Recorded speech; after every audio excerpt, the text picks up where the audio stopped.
Hi everyone, I'm Nur Akila Mesara, and in this video we're going to share our financial management assignment.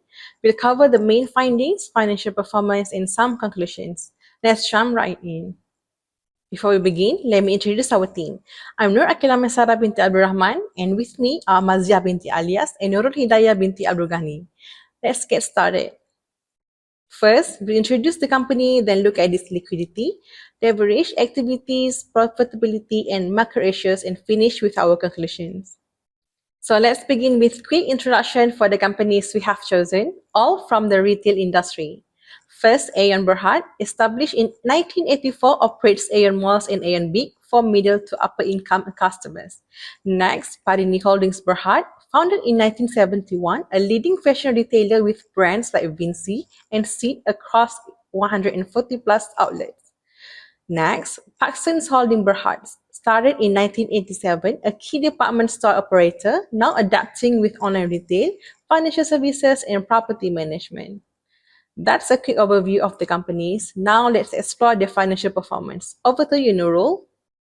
Hi, Assalamualaikum. My name is Nur Hidayah, and today I will be present on financial performance, focusing on key financial ratio. For the first slide, we will look at the liquidity ratio, which include current ratio and quick ratio. The current ratio measures a company's abilities to pay its short-term debt using its short-term asset. The formula is current asset divided by current liabilities. Meanwhile, the quick ratio is shown a company's ability to meet short-term debts with its liquid asset, and the formula current asset minus inventory minus prepaid expenses and divided by current liabilities. Now let's look at the current ratio performance of Aeon PADINI PARKSON from 2022 until 2024. From the chart, we can see that PADINI Holdings Berhad has the stronger liquidity position, with a current ratio consistently above 3.5. This indicates that PADINI can easily cover its short-term liability with its current asset. Aeon company showed a gradual improvement in its current ratio over the 3 years. However, it still struggles with liquidity, recording only 0.70 in 2024, which is below the ideal benchmark 1.0.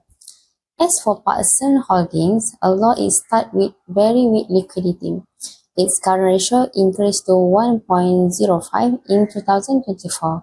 This shows some improvement, but is still considered a borderline level for meeting short-term obligation. In conclusion, PADINI is the most stable company in terms of liquidity. Aeon is slowly improving, but still below expectation, while PARKSON is showing signs of recovery but still need improvement. Next, for the quick ratio, looking at the chart, Aeon has shown a gradual improvement in its quick ratio over the 3 years. However, despite the improvement, Aeon quick ratio remains below the ideal benchmark 1.0, indicating that the company still struggles with liquidity and may not be able to fully cover its short-term liability. Next, PADINI, the strongest and most stable liquidity position among the 3 companies. Its quick ratio has remained consistently above 1.0, which means that PADINI is in good position to meet its short-term obligation without any issue. Lastly, quick ratio for PARKSON still remains below 1.0. This indicates that PARKSON may still face challenge in covering current liability using its quick ratio, and its liquidity position is relatively weaker. Conclusion, PADINI is the most financially stable, while Aeon and PARKSON need to improve their liquidity. The next, leverage, debt-to-equity ratio, and time interest earned. Debt-to-equity ratio show how much debt a company used to finance operation. A ratio above 1.0 means higher reliance on debt, increasing financial risk. And time interest earned, the time ratio shows a company's ability to cover interest payment with operating income. A higher ratio indicates better debt management. Next, debt to equity for Aeon reduced both total debt and its debt to equity ratio over the period, while its equity grew steadily. Aeon is in a strong financial position with an improving balance between debt and equity. PADINI show an increase in total debt and a strong equity growth, resulting in a moderate increase in debt to equity ratio. Despite growing debt, its debt-to-equity ratio remained low compared to the others. PARKSON had the highest total debt and soft fluctuation in its debt-to-equity ratio. Its equity declined to the debt-to-equity ratio increased in 2024, suggesting greater financial stress compared to PADINI and Aeon.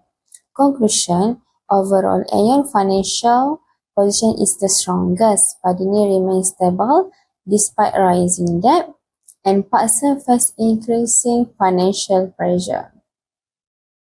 Next, I will explain about time interest earned.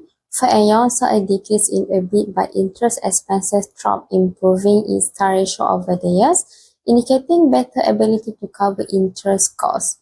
For PADINI had strong EBIT growth in 2023, but its star ratio dropped significantly in 2024 due to higher interest costs and lower EBIT. For PARKSON, experienced a steady decline in both EBIT and interest expenses, but its star ratio improved slightly in 2024, reflecting a stable ability to cover interest despite decline profitability. So the conclusion, Aeon interest coverage improved, PADINI weakened, and PARKSON remains stable despite decline profit. So the next slide I will pass to Kila. Thank you, Nurul. Move on to third financial performance, activity ratios, average collection period, and total assets turnover. First, average collection period. It shows how quickly the company collects payments from credit sales. Total assets turnover. It measures how efficiently the company uses its assets to generate sales. As we can see the graph shown on the screen, Aeon showed the best receivable management with a sharp drop in receivable and a much better ACP, reflecting strong credit control. ACP dropped from 6.8 to 4.4 days, showing much better collections. PADINI remained stable with consistent credit policies, though its ACP rose slightly in 2024. ACP stayed stable around 13 days, indicating consistent credit control, while PARKSON struggled most with high receivable and a worsening ACP, signaling weaker collection efficiency and potential liquidity issues.